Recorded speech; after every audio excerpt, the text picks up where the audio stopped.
Hey guys, it's Richie again with my 2007 Mazda CX-7 2.3 Turbo. This video is going to be a little bit different. It's the how to replace the power steering pump, but I actually already replaced mine. I didn't take a video while I was doing it, but I'm just going to kind of go back through and give you some ideas on how to change that bad boy right there. It's really not too tough. But first off, you're going to need a second person to get the Serpentine belt back on. I never mentioned that on the water pump one, but I've pulled my belt off a few times, and I've worked on cars for a long time, and I could not find a way to get the belt on by myself. You can get it off by yourself, but I'll explain that. Right now, what tools you're going to need, what I used anyways, was a 3/8 drive ratchet. This is a long extension with another adapter on it. This is actually just a little swivel thing. You probably don't have one of those, kind of a specialty tool. But the biggest thing that helped me out is this extension is a wobble extension. So the way the top of the extension is cut, it allows the socket to move just a little bit if you can't line up on the bolt just right. Two small extensions, a 10mm deep socket, a 12mm deep socket. You want to always try to use 6-point, not 12-point. The 12 points are a lot easier to strip your bolts with. 12mm wrench. I prefer the ratcheting wrenches, but you can get away with just a regular 12. And then a 14mm wrench and another wrench to lock into it. I used a 19, but setting it up this way, how you see right here, is a way if you've just got regular tools at home. This is what I use to turn the belt tensioner. So you get the 14 up on your tensioner bolt, and then you lock the second wrench into the bottom so that you can have a lot more leverage to pry on that and get it all the way down. And like I said, if you're by yourself, because you need to jack the car up, take off both the front wheels. On the passenger side, up inside the wheel well, you'll see the tensioner. I'm assuming you guys have worked on cars before if you're doing this, so I won't get too detailed.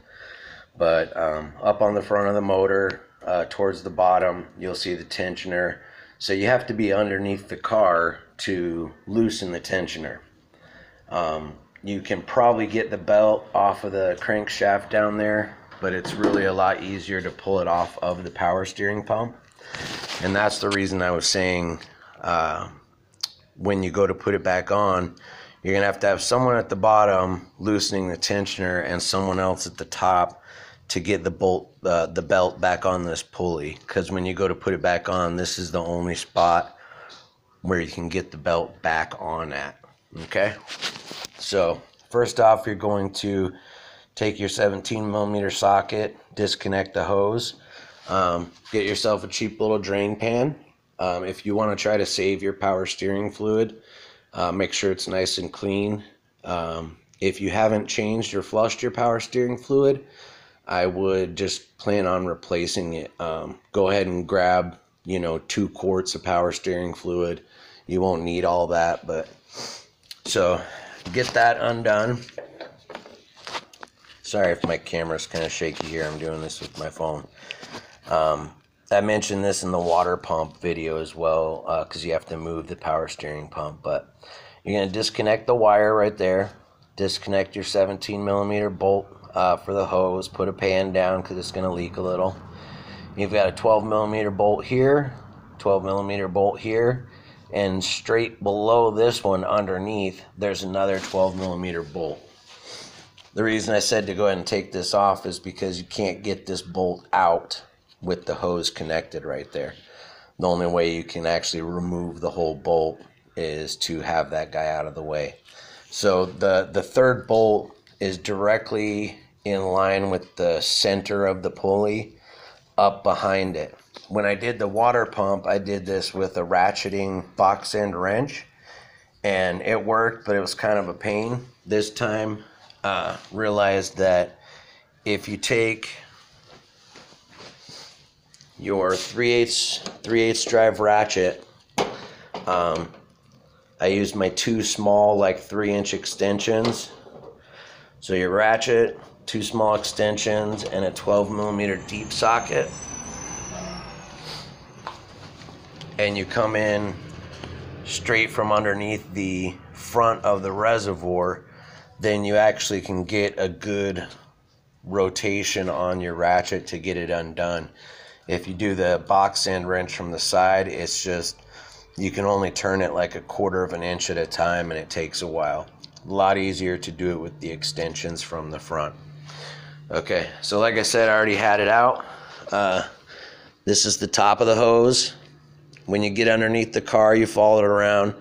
There's 2 brackets that it mounts to the car with, and those are 10mm bolts. So just have your 10mm socket or 10mm box end wrench. The bolts go in from the top down. There's a permanent nut that's part of the car that it screws into, so you have to take the bolt out from the top. So you get both of those guys out. You've already disconnected it from the top. The reservoir return hose has, from the factory, the pinch style clamps on the top and the bottom where you have to squeeze them with a pair of pliers. I personally hate those. So if you don't have any spare hose clamps at home, I'd pick some up from the parts store when you're getting your fluid and replace those with your standard worm gear style hose clamp, so that you don't have to mess with the pinch style clamp that I was talking about. So this one's real simple. Yeah, you undo the clamp, it comes off the bottom of the reservoir. You follow this around into the passenger front fender well. There's another clamp where it hooks to the hard line that goes up front. So that's where you disconnect those hoses from. And then the other end where it hooks to the rack is the same size as the top. It's a 17mm head on that. To get to that one, like I said before, you're already going to have your wheels off.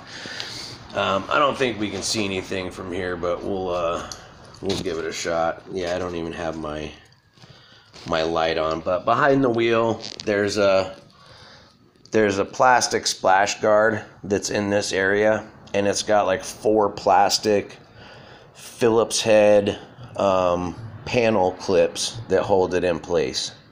So you undo those 4 plastic clips, pull that splash guard piece out, and you'll be able to get at that bottom one from this setup that I was talking about here. So you've got your 3/8 drive ratchet. Sorry about the focus. I don't know what's going on there, but 3/8 drive ratchet with your extension and a wobble. If you don't have a wobble, it's going to be kind of difficult. I don't know why this won't focus. There we go. It's going to be kind of difficult. Maybe if you have a swivel, like I was talking about, if you've got a universal joint adapter or swivel that you can put on the front that allows you to kind of get different angles, then maybe put that swivel on the end of your extension behind the socket, because it kind of comes in at an awkward angle.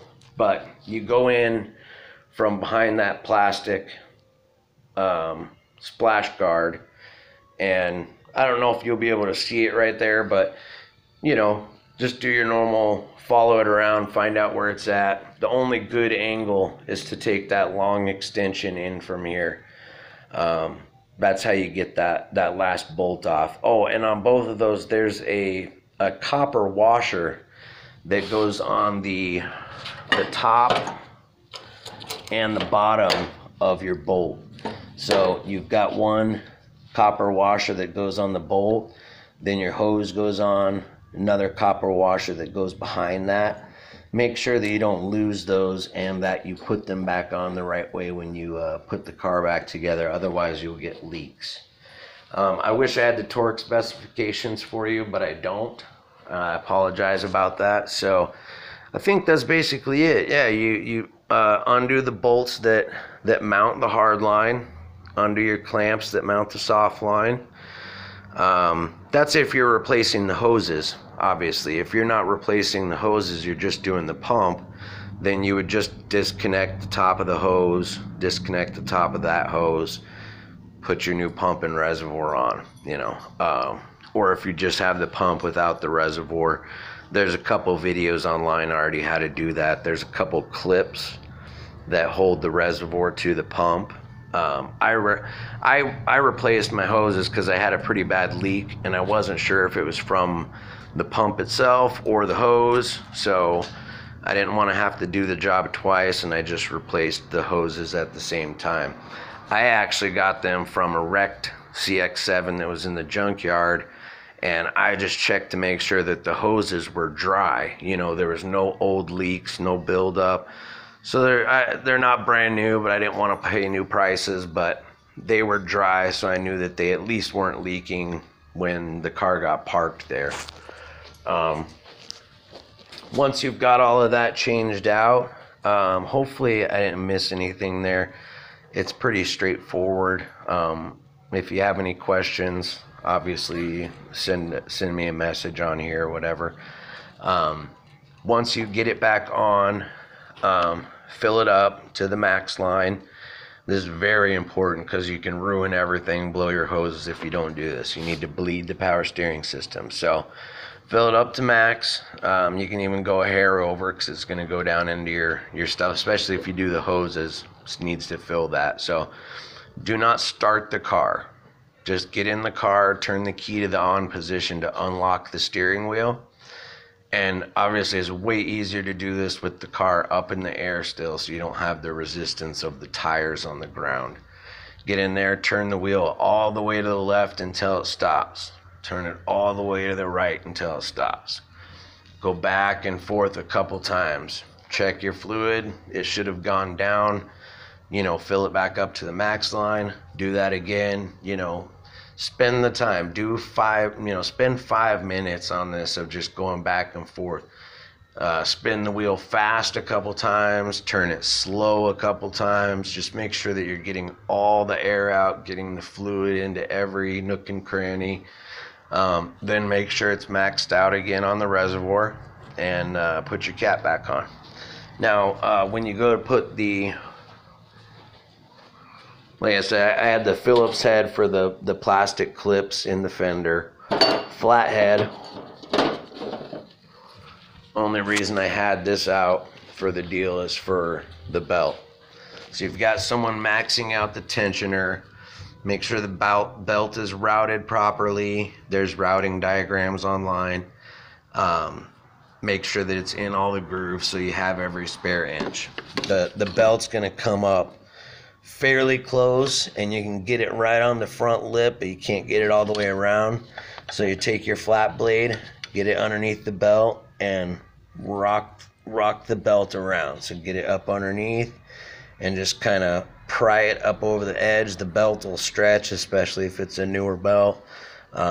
You might want to get yourself a new belt. If there's no way to have someone help you, you might want to talk to the parts guys about getting a belt that's just a 1/2 inch longer. Something that's not going to be loose because you don't want it slipping, but it's very tight. It really just almost doesn't fit even when you've got someone helping you, and the tensioner is turned all the way.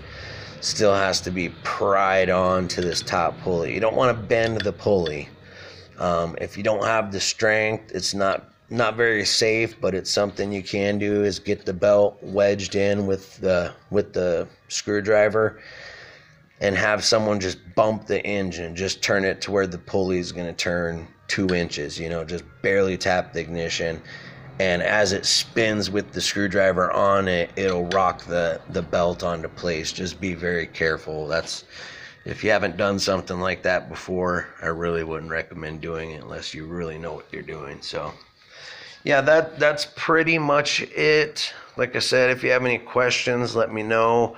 or email me at richdog4204@gmail.com. It's richdog with 2 G's, 4204@gmail.com.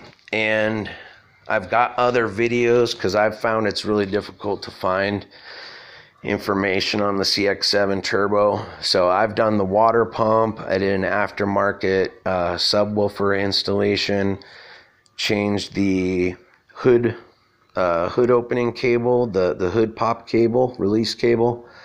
I've got videos of that stuff online, and changing the intake manifold runner control valve, info on the water pump and the thermostat.